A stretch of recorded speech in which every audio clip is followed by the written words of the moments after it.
نحمده ونصلي على رسوله الكريم اما بعد فاعوذ باللہ من الشیطان الرجیم بسم اللہ الرحمن الرحیم۔ السلام علیکم بھائیوں اور بہنوں۔ وہ عورت جو نماز ظہر کے بعد قرآن مجید کی یہ سورت پڑھتی ہے وہ دنیا میں ہی جنتی کہلائی جاتی ہے۔ محترم ناظرین، جو عورت ظہر کے وقت یہ سورت پڑھے گی وہ دنیا میں ہی جنتی کہلائے گی، کیونکہ جو لوگ قرآن کو مضبوطی سے تھام لیتے ہیں تو اللہ ان کے مرتبے کو بلند کر دیتا ہے، وہ دنیا میں بھی عزت و مقام حاصل کرتے ہیں اور آخرت میں بھی جنت ان کا ٹھکانہ ہوتا ہے۔ جو لوگ قرآن کی تلاوت اور تعلیمات سے دور ہوتے ہیں وہ اپنی زندگی اپنی مرضی اور چاہت سے بسر کرتے ہیں، تو پھر ایسے لوگوں کو اللہ ذلیل و خوار کر دیتا ہے۔ ناظرین، حضور نبی کریم صلی اللہ علیہ وسلم نے فرمایا کہ اللہ اس کے طواف یعنی کہ قرآن مجید کی وجہ سے بہت سے لوگوں کو سربلند فرمائے گا اور دوسرے لوگوں کو ذلیل و خوار کرے گا۔ تو ناظرین، جو بندہ یا بندی قرآن کریم کی تلاوت کرتے ہیں اللہ کے فرشتے اس پر رحمت بھیجتے ہیں، حتیٰ کہ چیونٹیاں اپنے سوراخوں میں اور مچھلیاں اپنے سمندروں میں اس کے لیے دعائیں مغفرت کرتی ہیں۔ اللہ کے ایک بزرگ حضرت سیدنا خالد بن معدان رحمۃ اللہ علیہ فرماتے ہیں کہ یہ قرآن پاک پڑھنے اور پڑھانے والے کے لیے سورت ختم ہونے تک فرشتے استغفار کرتے رہتے ہیں۔ اس لیے جب تم میں سے کوئی بھی دن کے آغاز میں کوئی بھی سورت پڑھے تو اس کی آخری دو آیات چھوڑ دے اور دن کے آخری حصے میں اسے ختم کرے، تاکہ دن کے شروع سے لے کر آخر تک پڑھنے اور پڑھانے والے کے لیے فرشتے استغفار کرتے رہیں۔ تو ناظرین کرام، قرآن پاک کی اس سورت سے جو محبت کرتا ہے یا جو بندہ یا بندی اس سورت کو پڑھتا ہے تو اللہ اسے دنیا میں ہی جنت کی بشارت دے دیتا ہے۔ اس سورت سے محبت کرنے والے اس سورت کو پڑھنے والے جنت میں داخل ہوتے ہیں۔ تو جو بھی مسلمان مرد یا عورت نماز ظہر یا کسی بھی نماز کے بعد قرآن کی یہ سورت صرف 10 بار روزانہ پڑھے گا تو وہ دنیا میں ہی جنتی کہلائے گا۔ حدیث میں ہے کہ ایک شخص نے حضور علیہ الصلاۃ والسلام سے عرض کیا کہ یا رسول اللہ، میں اس سورت سے محبت کرتا ہوں، تو آپ صلی اللہ علیہ وسلم نے فرمایا کہ اس کی محبت تجھے جنت میں لے کر جائے گی۔ ایک شخص نے کسی اور کو اس سورت کو پڑھتے ہوئے رات کے وقت سنا کہ وہ بار بار اسی سورت کو دہرا رہا ہے۔ صبح کے وقت اس شخص نے حضور صلی اللہ علیہ وسلم سے ذکر کیا، گویا کہ وہ اسے ہلکے ثواب کا کام جانتا تھا۔ تو حضور نبی کریم صلی اللہ علیہ وسلم نے فرمایا، اس کی قسم جس کے ہاتھ میں میری جان ہے، یہ سورت 1/3 قرآن کے برابر ہے۔ حضرت ابو ہریرہ رضی اللہ تعالی عنہ سے مروی ہے کہ رسول علیہ الصلاۃ والسلام نے فرمایا کہ عورت جب 5 وقت کی نماز پڑھتی ہے، اپنے ناموس اور عزت کی حفاظت کرتی ہے اور شوہر کی اطاعت کرتی ہے تو وہ جنت کے جس دروازے سے چاہے داخل ہو جائے۔ حضرت ابو ہریرہ رضی اللہ تعالی عنہ سے مروی ہے کہ آپ صلی اللہ علیہ وسلم سے یہ پوچھا گیا کہ کون سی عورت بہتر ہے؟ تو آپ صلی اللہ علیہ وسلم نے فرمایا، وہ عورت کہ شوہر اسے دیکھے تو وہ اسے خوش کر دے، جب کوئی کام کہے تو اس کی اطاعت کرے اور اپنی عزت کی حفاظت کرے اور اس کی مرضی کے خلاف مال خرچ نہ کرے۔ حضرت ابو امامہ رضی اللہ تعالی عنہ فرماتے ہیں کہ نبی علیہ الصلاۃ والسلام نے فرمایا کہ اے عورتوں کی جماعت، یاد رکھو جو تم میں سے نیک ہیں وہ نیک لوگوں سے پہلے جنت میں داخل ہوں گی، پھر جب ان کے شوہر آئیں گے تو ان کو غسل دے کر اور خوشبو لگا کر شوہروں کے حوالے کر دیا جائے گا، سرخ اور زرد رنگ کی خوبصورت سواریوں پر، اور ان کے ساتھ بچے ہوں گے جیسے بکھرے موتی۔ حضرت ابن عمر رضی اللہ تعالی عنہ سے مروی ہے کہ آپ صلی اللہ علیہ وسلم نے فرمایا کہ مومن صالح عورت کا عمل 70% یقین کے عمل کے برابر ہے، اور فاجرہ عورت کی بدعملی 1000 فاجروں کی بدعملی کی طرح ہے۔ ناظرین، حضرت ام سلمہ رضی اللہ تعالی عنہا نے رسول پاک صلی اللہ علیہ وسلم سے پوچھا کہ اے اللہ کے رسول، دنیا کی عورتیں افضل ہیں یا حورین؟ تو آپ صلی اللہ علیہ وسلم نے فرمایا کہ دنیا کی عورتیں حورین سے افضل ہیں، ایسے جیسے ابرا عمدہ اور اچھا ہوتا ہے اور استر اندرونی کپڑے سے۔ انہوں نے کہا کہ اے اللہ کے رسول، ایسا کیوں ہے؟ تو آپ نے فرمایا کہ اپنی نماز، اپنے روزے اور خدائے پاک کی عبادت کی وجہ سے۔ سبحان اللہ۔ ناظرین، حضرت ابو ہریرہ رضی اللہ تعالی عنہ آپ صلی اللہ علیہ وسلم کا ارشاد نقل کرتے ہیں کہ جو عورت خدا سے ڈرے اور گناہ نہ کرے اور اپنی عزت کی حفاظت کرے اور شوہر کی اطاعت اور فرما برداری کرے، اس کے لیے جنت کے 8 دروازے کھول دیے جاتے ہیں اور ان سے کہا جائے گا کہ جس دروازے سے چاہو جنت میں داخل ہو جاؤ۔ ناظرین، ایک حدیث میں نبی کریم صلی اللہ علیہ وسلم نے فرمایا، کیا میں تمہیں تمہارے جنتی مردوں کی بابت نہ بتلاؤں؟ نبی جنتی ہے، صدیق جنتی ہے، شہید جنتی ہے، معصوم بچہ جنتی ہے، وہ شخص جنتی ہے جو اپنے مسلمان بھائی کی زیارت کے لیے شہر کے آخری کنارے پر محض اللہ کی رضا کے لیے جاتا ہے، اور تمہاری جنتی عورتوں میں سے ایک وہ عورت جنتی ہے جو خاوند سے بہت محبت کرنے والی، بہت بچے پیدا کرنے والی اور اپنے خاوند سے گہرا تعلق رکھنے والی ہو۔ خاوند جب اس سے ناراض ہو جائے تو وہ اس سے بے اعتنائی کرنے یا اکڑنے کے بجائے اس کے پاس جاتی ہے، حتیٰ کہ اپنا ہاتھ اس کے ہاتھ میں دے دیتی ہے اور کہتی ہے کہ میں اس وقت تک پلک نہیں جھپکاؤں گی جب تک تو راضی نہیں ہو جائے گا۔ بھائیوں اور بہنوں، آج کل کی عورتوں میں یہ مذکورہ صفات کی عورتیں کم ہی دیکھنے میں آتی ہیں۔ اس حدیث کی روح سے عورت کے اندر مرد سے بے اعتنائی اور اکڑنے کا جذبہ نہایت خطرناک ہے۔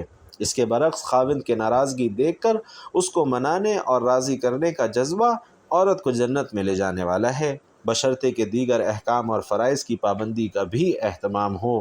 آج کل کی عورتیں زیادہ بچہ پیدا کرنے سے بھی گریز کرتی ہیں، محض اس لیے کہ زیادہ بچے جننے سے ان کی حسن اور رعنائی میں کمی آ جائے گی، یا بعض وسائل کی کمی کا بہانہ پیش کرتی ہیں۔ تو ناظرین، یہ دونوں باتیں ہی غلط ہیں۔ حالانکہ ناظرین، یہ دونوں باتیں ہی غلط ہیں۔ حکم شریعت اور اجر و ثواب کے مقابلے میں اپنے حسن و جمال کے برقرار رکھنے کو اہمیت دینا ایک مسلمان کی شان کے خلاف ہے۔ اسی طرح وسائل کا بہانہ اللہ کی رضاقیت اور اس پر اعتماد اور توکل کے منافی ہے، جیسا کہ ارشاد باری تعالی ہے کہ ہم تمہیں بھی رزق دیتے ہیں اور تمہارے بچوں کو بھی۔ تو ناظرین، رزق تو ہمارے ہاتھ میں ہے، ہم تمہیں بھی اور تمہارے بچوں کو بھی چاہے وہ کتنے ہی ہوں رزق دینے پر قادر ہیں، بلکہ سب کی رزق رسانی ہمارے ذمے ہے، اور فرمایا کہ زمین پر چلنے والے کا رزق اللہ کے ذمے ہے۔ ناظرین، بیوی کو نفلی عبادت کا شوق ہو تو اچھی بات ہے، لیکن اس شوق کے پورا کرنے میں خاوند کے حقوق متاثر نہ ہوں، اس لیے نفلی عبادت میں خاوند کی اجازت ضروری ہے۔ بیوی خاوند میں کوئی دینی کوتاہی دیکھے تو وہ بڑوں تک اس کی شکایت پہنچا سکتی ہے تاکہ اس کی اصلاح ہو سکے۔ ہر نماز اپنے وقت پر پڑھنی چاہیے، تاہم معقول عذر ہو تو بعد میں پڑھنا بھی جائز ہے۔ بیوی کی نفلی عبادت سے خاوند کی حق تلفی ہو تو خاوند اسے اس چیز سے روک سکتا ہے یا اس میں تخفیف کرنے کا حکم دے سکتا ہے۔ عورت اپنے غریب خاوند کو زکوٰۃ دے سکتی ہے۔ نبی کریم صلی اللہ علیہ وسلم نے ایک عید کے موقع پر خطبہ دیا، اس میں عورتوں کو بھی الگ سے واعظ فرمایا، جس میں ان کی کثرت سے صدقہ اور خیرات کرنے کی ترغیب فرمائی۔ اسی روز حضرت عبداللہ بن مسعود رضی اللہ تعالی عنہ کی اہلیہ زینب رسول صلی اللہ علیہ وسلم کی خدمت میں حاضر ہوئیں اور کہا کہ آج آپ نے صدقہ کرنے کا حکم فرمایا ہے، میرے پاس میرا کچھ زیور ہے، میں نے اسے صدقہ کرنے کا ارادہ کیا ہے۔ تو ابن مسعود کا خیال ہے کہ میں جن لوگوں کو صدقہ کروں گی تو ان کے مقابلے میں وہ اور ان کی اولاد زیادہ مستحق ہے۔ ناظرین، یہ سن کر نبی کریم صلی اللہ علیہ وسلم نے فرمایا کہ ابن مسعود نے سچ کہا ہے، تیرا خاوند اور تیری اولاد ان کے مقابلے میں زیادہ حقدار ہے جن پر تو صدقہ کرے گی۔ اور ناظرین، ایک دوسری روایت میں ہے کہ جس میں آپ صلی اللہ علیہ وسلم نے حضرت زینب کے سوال کے جواب میں فرمایا، ہاں وہ اپنے خاوند کو صدقہ دے سکتی ہے، اس میں اس کے لیے دوگنا اجر ہے، ایک حق قرابت کی ادائیگی کا اجر اور ایک صدقے کا اجر۔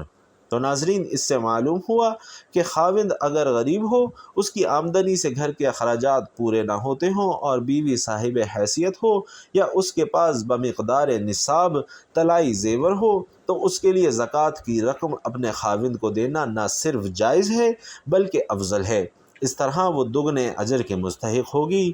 اسی طرح زیر پرورش یتیم بچوں پر زکوٰۃ کی رقم خرچ کرنا بھی دگنے اجر کا باعث ہے۔ تاہم خاوند اپنی زکوٰۃ کی رقم اپنے بیوی اور اپنے بچوں پر خرچ نہیں کر سکتا، کیونکہ ان کے نان نفقے کا ذمہ دار وہ خود ہے۔ وہ یہ ذمہ داری اصل مال سے ادا کرے گا، نہ کہ مال زکوٰۃ سے۔ عورت چونکہ خاوند کے نان نفقے کی ذمہ دار نہیں ہے، اس لیے وہ اسے زکوٰۃ دے سکتی ہے۔ وہ ناظرین، عورت بھی ایک ایسی ہی انمول چیز ہے کہ مرد اس کی قیمت ادا ہی نہیں کر سکتا۔ گویا وہ ایسا عطیہ الہی ہے جس پر انسان اللہ کا جتنا بھی شکر ادا کرے، اس نعمت اور عطیے کا حق ادا نہیں ہو سکتا۔ عورت کائنات کی عظیم ترین ہستی ہے، اور اس عظیم ترین ہستی کو جو عزت، تحفظ، محبت، مقام اور حقوق اسلام نے عطا کیے، کسی اور مذہب میں اس کی کوئی نظیر نہیں ملتی۔ اسلام سے پہلے عورت کی حیثیت محض ایک زر خرید غلام سے زیادہ نہیں تھی۔ اس کا نہ کوئی حق تھا، نہ عزت اور مقام تھا۔ بیٹیوں کو تو پیدا ہوتے ہی زندہ دفن کر دیا جاتا تھا۔ پھر دین اسلام کی روشنی پھیلی، نبی کریم صلی اللہ علیہ وسلم نے لوگوں کو عورت کا مقام اور مرتبہ بتایا۔ اللہ رب العزت نے قرآن میں عورتوں سے متعلق رویے کی نشاندہی کرتے ہوئے فرمایا کہ جب ان میں سے کسی کو لڑکی کی پیدائش کی خبر دی جاتی ہے تو ان کا چہرہ سیاہ پڑ جاتا ہے اور وہ غم سے بھر جاتا ہے۔ پھر ناظرین، دین اسلام نے دختر کشی کی اس بہیمانہ رسم کو غیر انسانی فعل قرار دیا۔ بزبان نبی کریم صلی اللہ علیہ وسلم بیٹی کی پیدائش اور اس کی پرورش پر جنت کا پروانہ جاری کر دیا۔ حضرت عبداللہ بن عباس رضی اللہ تعالیٰ عنہ بیان کرتے ہیں کہ رسول اللہ صلی اللہ علیہ وسلم نے فرمایا کہ جس شخص کے ہاں بیٹی پیدا ہو اور وہ اسے زندہ درگور نہ کرے، اسے ذلیل نہ سمجھے اور اپنے بیٹے کو اس پر ترجیح نہ دے، تو اللہ اسے جنت میں داخل کرے گا۔ ناظرین، مفسرین کہتے ہیں کہ زمانہ جاہلیت میں یہ دستور تھا کہ جب کسی شخص کی بیوی کے ہاں زچگی کے آثار ظاہر ہوتے تو وہ شخص بچہ پیدا ہو جانے تک اپنی قوم سے چھپا رہتا۔ پھر اگر اسے معلوم ہوتا کہ بیٹا پیدا ہوا ہے تو وہ خوش ہو جاتا اور اپنی قوم کے سامنے آ جاتا، اور اگر پتہ چلتا کہ بیٹی ہوئی ہے تو اللہ اکبر، وہ غم زدہ ہو جاتا اور شرم کے مارے کئی دنوں تک لوگوں کے سامنے نہ آتا، اور اس دوران غور کرتا رہتا کہ اس بیٹی کے ساتھ وہ کیا سلوک کرے، ذلت برداشت کر کے بیٹی کو اپنے پاس رکھے یا اسے زندہ زمین میں گاڑ دے۔ دنیا میں جب دین اسلام کی کرنیں بکھرنا شروع ہوئیں اور اسے تمام مذاہب پر غلبہ حاصل ہوا تو گویا ساری دنیا کا نقشہ ہی بدل گیا۔ زمانہ جاہلیت کی رسومات کے بت ٹوٹ گئے اور اسلام نے لوگوں کو ظلمت اور جہالت سے نکالا، ان کی صحیح تعلیم اور تربیت کی اور انہیں انسانیت کا کھویا ہوا مقام واپس دلایا۔ زمانہ جاہلیت میں بیٹی کو جتنا منحوس اور بد نصیب خیال کیا جاتا تھا، اسلام نے اسے اتنا ہی خوش نصیب اور بابرکت ٹھہرایا۔ یہاں تک کہ عورت پر کسی قسم کی سختی اور بوجھ نہیں ڈالا، اسے معاشی ذمہ داریوں سے مبرہ کر دیا۔ سو مسلمان خواتین کو بھی چاہیے کہ وہ اپنے دین کی بہت قدر کریں۔ دنیا میں کامیابی اور کامرانی، عزت و عافیت، قلبی اور روحانی سکون کی آرزومند ہیں اور اخروی زندگی کی بھلائی چاہتی ہیں تو شریعت اسلامی کی پاسداری کریں اور احکام الہی کی پابند رہیں۔ یاد رہے کہ اسلام میں عورت کا مقام متعین کرنے کے ضمن میں بھی اس کی فطرت کو پیش نظر رکھا گیا ہے کہ اسلام عین دین فطرت ہے۔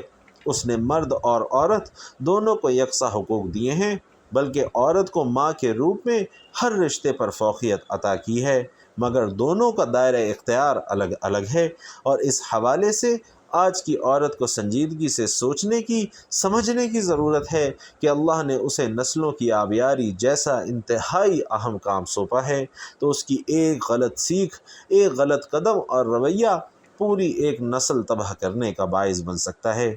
آج کل عورت کی آزادی کے نام پر جو کچھ ہو رہا ہے، جو خناس اور زہر اس کے ذہن میں انڈیلا جا رہا ہے، وہ اس کی دنیا اور آخرت کو تباہ اور برباد کر سکتا ہے۔ تو میری بہنوں، میری بیٹیوں، یاد رکھو، اس کائنات میں مرد و زن دونوں کی الگ الگ ذمہ داریاں ہیں۔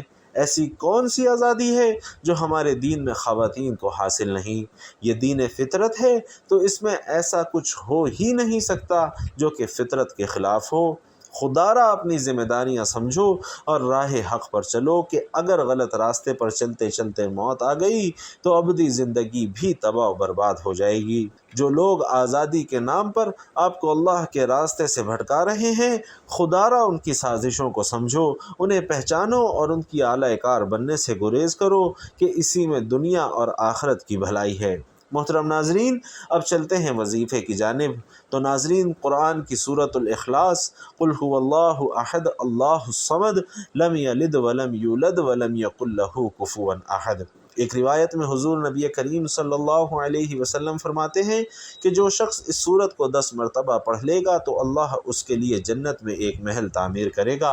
اس پر حضرت عمر رضی اللہ تعالی عنہ نے کہا کہ یا رسول اللہ، پھر تو ہم بہت سارے محل بنوا لیں گے۔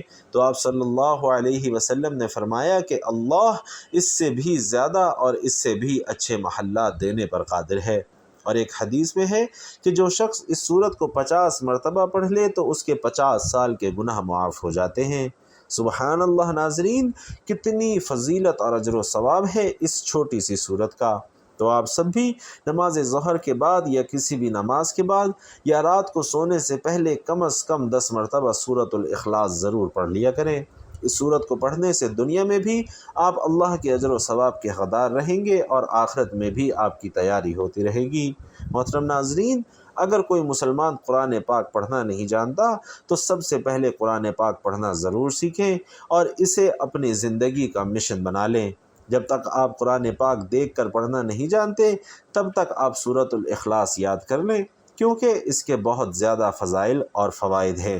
یہ سورت الفاظ میں کم لیکن فضائل میں پہاڑوں سے بھی زیادہ وزنی سورت ہے۔ یہ سورت اللہ کی توحید کو بیان کرتی ہے اور اس سورت کو 3 مرتبہ پڑھنے سے ایک پورا قرآن مجید پڑھنے کا ثواب ملتا ہے۔ تو اس لیے اگر کوئی مسلمان قرآن پاک نہیں پڑھ سکتا تو قرآن پاک پڑھنا ضرور سیکھے اور روزانہ سورۃ الاخلاص باوضو ہو کر 200 بار پڑھنے سے 9 فائدے حاصل ہوتے ہیں۔ اللہ تعالیٰ 300 غضب کے دروازے بند کر دیتے ہیں، مثلاً دشمنی، قہر، فتنہ اور ناراضگی وغیرہ۔ اور یہ آپ کو معلوم ہوگا کہ جب اللہ ناراض ہوتے ہیں تو اللہ انسان سے نعمتوں کو چھین لیتے ہیں، جب اللہ راضی ہوتا ہے تو غضب کے دروازے اللہ بند کر دیتا ہے۔ تو انسان پر رحمتوں کے دروازے کھول دے گا۔ اور اس کے علاوہ 200 مرتبہ سورۃ الاخلاص پڑھنے کا فائدہ یہ ہے کہ اللہ اس شخص پر 300 رحمت کے دروازے کھول دے گا اور اس پر رحمتیں ہی رحمتیں برسیں گی۔ اور اس کا تیسرا فائدہ یہ ہے کہ اللہ 300 رزق کے دروازے کھول دے گا۔ ناظرین کرام، آج کل ہر شخص روزی کی پریشانی، رزق کی پریشانی اور نوکری کی پریشانی میں مبتلا ہے۔ اس لیے روزانہ 200 مرتبہ سورۃ الاخلاص باوضو ہو کر پڑھیں۔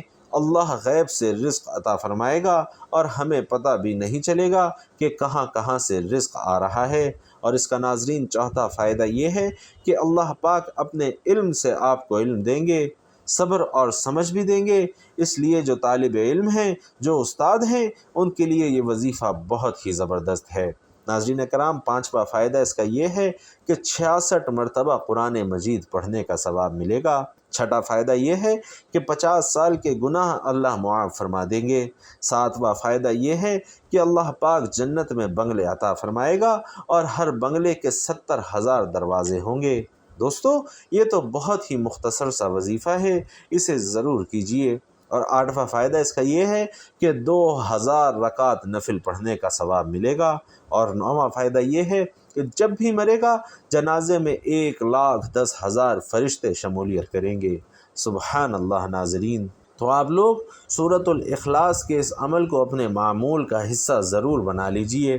اللہ تعالیٰ سے دعا ہے کہ میرا سنانا اور آپ کا سننا اپنی بارگاہ میں قبول و منظور فرمائے، نیکی کی بات کو سننے، سمجھنے اور اس پر عمل کرنے کی طاقت اور توفیق ہم سب کو مرحمت فرمائے، آمین یا رب العالمین۔